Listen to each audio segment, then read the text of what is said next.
On est prêt, ouais. Olivier, c'est bon pour toi? Ouais, Et bah, je te laisse commencer du coup. bah, les petites nouvelles du groupe dans ce cas-là, pour voir un peu ce qu'il en est sur les retours des possibles pour Oui, l'instant. non, tout va bien. On a toujours les longues durées, Nazim, Nassim, Mathis et Anto. Mais Anto s'est entraîné depuis cette semaine, s'entraîne avec nous. Nassim a repris la course, un peu plus que la course. Nazim a repris la course aussi par rapport à son genou. Et Ramder, je crois que c'est pas mal aussi. Donc voilà, ça prend du temps, mais le groupe, sinon, à part ces quatre-là, est top complet. Pas de petit bobo. Pas de petits bobos, c'est particulier puisque finalement les jours sont un petit peu changés, les semaines chamboulées. Mais voilà, on manage. J'ai eu deux bonnes séances qui ont été faites aujourd'hui et hier. Et ça va, le groupe réagit bien pour l'instant. Qu'est-ce que vous pouvez nous dire sur la situation de Maxime Métuin? On apprend qu'il serait sur le départ. Oui, En partie apparemment. déjà. Oui, apparemment Maxime est sur le départ. Donc ça devrait être acté dans les prochains jours. Il avait à cœur de pouvoir garantir des minutes de jeu sur la saison, chose que je ne pouvais pas lui garantir par rapport à des recrues, des nouveaux joueurs qui sont arrivés, des joueurs sur qui on veut s'appuyer, qui arrivent du centre. Donc il n'y avait pas une garantie de minutes pour les joueurs. Il a préféré opter pour quelque chose de différent. Et donc, si jamais il devait s'engager ailleurs, on lui souhaitera bonne chance. J'avais une bonne relation aussi avec Max la saison qui est passée. Forcément, j'ai été joueur et je sais qu'on a toujours envie de beaucoup plus, mais garantir pour moi, c'est pas de la progression. Il faut aller chercher des minutes. Donc voilà. Sur Pat Bema qui est absent aussi, suspendu forcément. Peut-être un petit rouge un peu bête. Non, pas bête, mais expérience, j'ai envie de dire. Expérience, mais c'est très bien parce que ça nous apprend de beaucoup de choses. Il y a un certain état d'esprit à avoir. Et comme je dis, on est loin d'être dans l'élite, on est loin du très haut niveau. Mais ce qu'on essaie de leur donner, ce qu'on essaie de leur donner au quotidien et ce qu'on essaie de créer avec le club, c'est vraiment d'avoir cette mentalité qui tend vers l'élite. Et pour ça, il faut passer par ces erreurs-là parce que c'est des erreurs de jeunesse, pas que lui, parce que sur l'action notamment, plusieurs joueurs sont impliqués. Finalement, c'est un petit peu la définition du match qu'on a joué. Donc, comment on fait pour éviter ces erreurs-là? Ben, on fait ces erreurs-là et puis on ne les répète pas. Donc, moi, ce que je leur dis souvent, c'est de faire des erreurs, mais surtout pas les mêmes. Parce que si on refait les mêmes erreurs, c'est qu'on n'apprend pas. Donc voilà, ça fait partie du processus d'un jeune joueur. Est-ce que c'est impactant sur le match? Forcément, mais il n'y a rien de grave. Il n'y a rien de grave parce que quand on opte et qu'on prend un petit peu le chemin de la jeunesse et du centre de formation, on sait qu'il va y avoir des moments comme ça. Donc ils arrivent tôt dans la saison, tant mieux. Et puis on continue à avancer. Il relance involontairement la concurrence au poste 6 parce qu'il avait pris la place et là, et vous ne manquez pas de solution non plus pour ce poste pour faire Non, monter le tour. non, il ne relance rien. Il relance rien et c'est ce que je leur ai dit en pré-saison. Je leur ai dit qu'il y avait deux équipes qui se dessinaient pendant les matchs de prépa. Tout le monde a voulu penser qu'il y avait une équipe A et une équipe B. Pour moi, il y a un groupe qui progresse et il y a surtout des performances à faire chaque jour à l'entraînement. Donc, si quelqu'un pense être installé dans une position, bah, il se met le doigt dans l'œil. Et quelque part, j'ai envie de dire que des fois, l'avenir ou la vie ou la chance pour un coach fait et règle les choses pour le coach. Donc peut-être que j'allais faire un choix, ça personne ne le saura avec mon staff. Peut-être que finalement le rouge prend la décision pour nous, mais peut-être qu'on avait opté pour faire quelque chose de différent parce qu'il y a un match tous les 4 jours maintenant avec ce match jeudi. On regarde le ressenti des joueurs, on a un ressenti par rapport aux performances des joueurs et peut-être que Zuma n'allait pas jouer quoi qu'il arrive jeudi. Le destin en a décidé autrement, mais il relance rien. Ça donne juste à un moment donné une clairvoyance ou en tout cas quelque chose de plus clair pour le staff parce qu'il y a un joueur en moins et forcément il faut faire rentrer quelqu'un d'autre. Mais là, j'aime pas le mot relancer parce que finalement, il n'y a rien de relancé, il y a juste des choix d'un coach par rapport à des performances et un adversaire en fin de semaine. Voilà. Ça veut dire qu'il n'y a absolument pas de mon style dans votre esprit et que la jeunesse du groupe fait que ça peut être amené à évoluer chaque Aujourd'hui, fois. on voit qu'on a besoin d'expérience sur le match de Thionville, par exemple, mais on sait aussi que l'expérience est quelque chose d'extrêmement important au sein d'un groupe, et encore plus quand on a des joueurs jeunes. On a des joueurs comme Hugo et Sacha qui finalement jouent leur premier match en pro. Ils ont à peine 23 ans. Et ça, qu'on le veuille ou non, bah, c'est un manque d'expérience qu'on doit pallier. Donc en fait, si on doit parler de titulaires, il y a forcément les joueurs importants qui sont les joueurs d'expérience qui apportent quelque chose qu'un jeune joueur ne peut pas apporter. Mais encore une fois, un joueur comme Parfait, par exemple, Mandanda, apporte énormément au quotidien. mais ils ne jouent pas. Donc en fait, chacun a son rôle à jouer à un certain moment, une certaine façon, et on doit tous jouer notre partition. Donc il n'y a pas de titulaire. On peut imaginer effectivement que si un joueur enchaîne 3-4 matchs, devient un titulaire, peut-être que le 5e, 6e, 7e, il ne jouera pas. Encore, on additionne ça aux blessures et aux cartons rouges. Bon, en fait, il n'y a pas de titulaire. Encore une fois, comme je leur dis, on n'a pas de Messi, on n'a pas de Kevin De Bruyne dans l'équipe. Donc, tout le monde peut être bon, tout le monde sera performant et tout le monde aura sa chance pour l'être. Et par rapport à ça, justement, est-ce que le match de Thionville vous incite à faire de nouveaux choix ou au contraire à remettre entre guillemets la même équipe pour voir s'ils ne vont pas répéter les mêmes erreurs? Il y a une séance d'entraînement demain. C'est la première fois qu'on joue avec des jours rapprochés comme ça.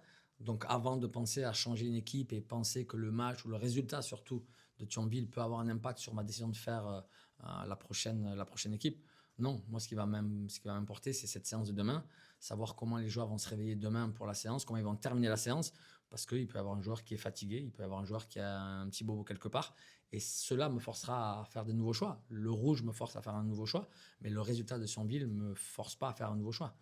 Parce qu'au-delà du résultat, je trouve que la première mi-temps, ça a été un moment fort où on peut rentrer au vestiaire avec une marge de 3 buts d'écart et le match est totalement différent. Donc encore une fois, je ne vais pas m'arrêter là-dessus parce qu'un match dure 90 minutes, mais ce n'est pas le résultat qui conditionne la performance, en tout cas la prochaine sélection pour le 11 qui débutera contre Aubagne. Après la déception de Thionville, qu'est-ce que vous attendez, qu'est-ce que vous espérez que vous attendez de votre équipe pour le match à venir face à Aubagne à la maison? Je veux juste qu'ils apprennent finalement. Je veux qu'ils apprennent parce que dans un jour meilleur, on marque forcément un but en plus parce qu'on a un penalty à 3-1. Dans un jour encore meilleur, on peut imaginer que Fahad, sur les 4 occasions qu'il marque, peut en mettre un deuxième. Et on peut répéter cela sur 4, 5, 6 situations. On ne les a pas prises, donc c'est là où j'ai envie de dire, en fait, il faut qu'on apprenne. Il faut qu'on apprenne à 2-0 à pouvoir tuer le match quelque part, pas faire cette erreur qui relance l'équipe. Erreur de jeunesse, erreur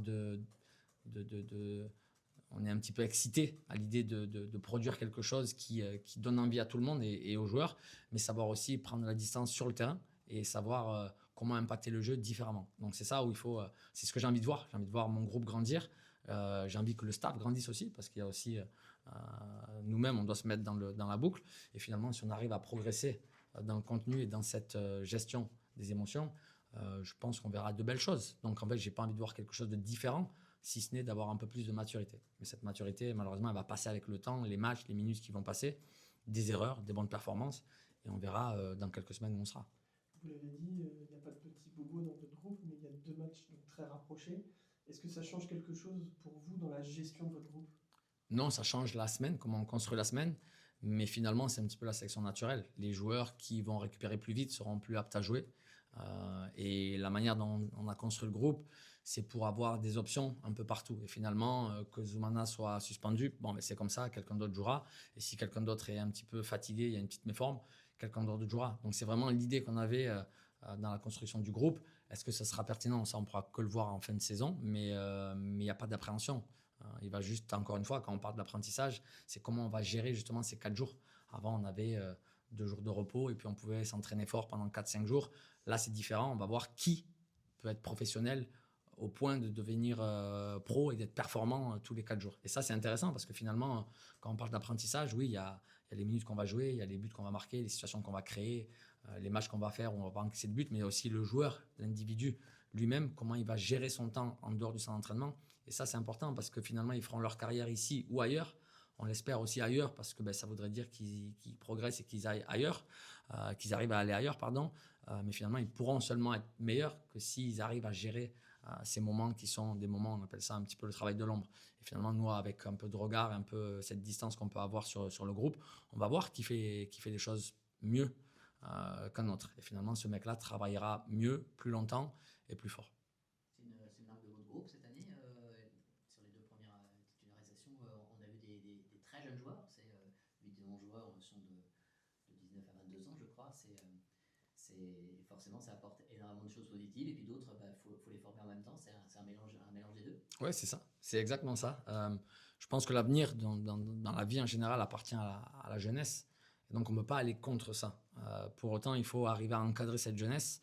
Et c'est pour ça qu'on a 3, 4, 5 joueurs importants d'expérience qui joueront moins, mais qui apporteront quelque chose, un petit peu cette stabilité que la jeunesse, un petit peu cette fougue va apporter, mais avec un petit peu de folie, il faut contenir cette folie. Donc c'est à nous, le staff, le club et ces joueurs d'expérience d'arriver à contenir ces joueurs-là. Mais oui, je pense qu'en fait, la jeunesse apporte quelque chose de différent. Et quelque part, marquer 3 buts à l'extérieur, en général, si on marque 3 buts à l'extérieur, le résultat devrait être meilleur. Et donc voilà, il va falloir qu'on trouve ce mix entre cette volonté de toujours être un petit peu, d'avoir cette folie. La jeunesse va nous apporter ça et d'avoir ces moments un peu plus calmes où on arrive à trouver cette stabilité avec les mecs un peu plus âgés et finalement arriver à transmettre cette maturité aux plus jeunes pour que finalement avec le temps on arrive à devenir un groupe qui a l'air de quelque chose de très mature, quoi. Par rapport au mythe de la construction de ce groupe-là, est-ce qu'on a une dizaine de jours de la fin du mercato, est-ce que vous verriez d'un bon oeil l'arrivée d'un renfort supplémentaire ou dans l'idée le groupe il est construit comme ça? C'est toujours la même chose, hein. Si demain il y a une opportunité qui arrive, je pense que la direction est sur la même ligne que moi. S'il y a quelque chose de super intéressant, que ce soit jeunesse ou expérience qui se présente et qu'on peut faire, on fera. Parce qu'en fait, on n'est jamais trop court en option. Mais si on devait en rester là, c'est très très bien. C'est très très bien parce que je pense qu'avec ce groupe-là, on peut aller chercher des résultats. Avec ce groupe-là, on peut avoir une progression. Avec ce groupe-là, on peut créer quelque chose qu'on a envie de créer au sein du club. Et on peut durer dans les mois et dans les années qui arrivent. Ce qui est important aussi, c'est de ne pas chambouler un groupe tous les 12 mois. Et finalement, avec ces joueurs-là, si on arrive à être performant et si on arrive à les garder, on peut imaginer un groupe qui va habiter ensemble pendant 12, 24 et peut-être même un peu plus, selon les résultats. Donc, c'est vraiment la volonté du club. Il y aura toujours mieux à faire, ça on est conscient. Mais aujourd'hui, si on devait en rester là, extrêmement content de la qualité du groupe. Et juste sur tout à l'heure, quand vous faisiez le point sur l'effectif, Nazim, Nassim, qui sont quand même des joueurs qui vont être appelés à avoir du temps de jeu dans le secteur défensif, est-ce que l'évolution de leur retour sur le terrain, ça vous rend optimiste ou est-ce que vous avez une idée ou pour l'instant c'est encore trop tôt pour donner une date? Non, si, dès qu'on rentre et qu'on reprend le terrain, on n'est pas très loin finalement. Donc Nassim en est là. Nazim, c'est encore un peu plus loin. Mais finalement, si les mecs sont là, c'est parce qu'on estime qu'à un moment donné, ils vont avoir un impact sur les performances de l'équipe. Et donc encore une fois, quand on parle d'expérience, Nassim, c'est quelqu'un qui a joué beaucoup de matchs en national, qui a été très performant, qui peut couvrir différents postes. Nazim, il a fait 8 ans à Monaco et on connaît le centre de formation de Monaco. Donc ouais, j'ai pas besoin. La seule chose qu'on ne connaît pas dans le foot, c'est justement cette maîtrise. On ne sait pas quel sera le résultat. Mais finalement, ces mecs-là, plus Lionel qui va arriver, on peut imaginer effectivement que le visage de l'équipe peut être différent. Et ça, c'est intéressant parce que la jeunesse, forcément, va progresser. Encore une fois, je ne suis pas là pour dire qu'on sera performant, mais en tout cas, on peut se dire qu'on devrait avoir une équipe qui est encore un peu plus performante dans les semaines qui arrivent parce qu'il nous manque des joueurs et parce que les joueurs qui apprennent aujourd'hui seront forcément plus près dans quelques semaines. C'est tout à fait logique. Et Lionel, justement, il n'est pas du tout apte là encore ou éventuellement Lionel, il est à 2 semaines. Donc à 2 semaines, nous, quand on a repris cet été, on avait déjà joué un match en interne et un match amical. Donc en fait, aujourd'hui, il pourrait jouer 45 minutes puisque à ce même moment de la préparation, les mecs avaient déjà joué 70-75 minutes. Donc il pourrait. Est-ce qu'on veut le faire parce que c'est un match de championnat? Est-ce qu'on va le faire? Je ne sais pas. Mais en tout cas, il s'entraîne, il est bien et il se sent mieux de jour en jour. Donc on verra comment on aborde le match contre Ban. Un petit mot sur Diabé qu'on a eu juste avant vous. Il joue un poste que vous connaissez très bien. Est-ce que du coup vous lui donnez des petits tips supplémentaires? Lui avait l'air de dire qu'il vous écoutait beaucoup parce que ce serait une erreur de ne pas le faire. Mais est-ce qu'il y a un petit truc particulier avec lui parce qu'il joue à votre poste ou pas du tout? Non, forcément, il y a toujours cet affect par rapport au poste, mais c'est surtout aussi par rapport à ce qu'il a démontré l'année dernière. Il est revenu d'une blessure. Je crois qu'il n'avait pas joué sur les 8 mois avant que j'arrive, il n'avait pas joué 90 minutes. Et moi, ça me parle. Ça me parle parce qu'il a réussi à enchaîner. Après, il y a une blessure et finalement, tous les matchs où on a été performants, c'est quand il était présent. Donc, ça ne veut pas dire encore une fois qu'il est un titulaire indiscutable, mais c'est sûr que c'est quelqu'un que j'ai envie de voir progresser. C'est quelqu'un qui a envie de progresser et c'est quelqu'un que le club a envie de voir progresser. Donc, finalement, quand on arrive à collaborer ensemble pour la même cause, il ne devrait pas y avoir de souci, mais c'est quelqu'un qui est à l'écoute, c'est quelqu'un qui a une marge de progression qui est importante, je pense. Et c'est quelqu'un sur qui on veut s'appuyer, comme beaucoup de joueurs du groupe. Donc, Diabé, pas plus qu'un autre, mais forcément, il y a quelque chose de plus précis parce que j'ai joué arrière-gauche. Mais j'ai envie de dire que l'amour qu'on essaie de lui donner, c'est l'amour qu'on essaie de donner à tous les joueurs qui font partie du groupe. On a 4-5 jeunes qui font partie de la réserve, qui sont avec nous depuis lundi. On essaie de leur donner la même considération parce que finalement, chaque séance est un moment pour progresser. Et donc, nous, c'est vraiment ce qu'on a envie de faire pour être performants collectivement. On est bon? Merci Yann, merci Bernard. Merci, bonne journée.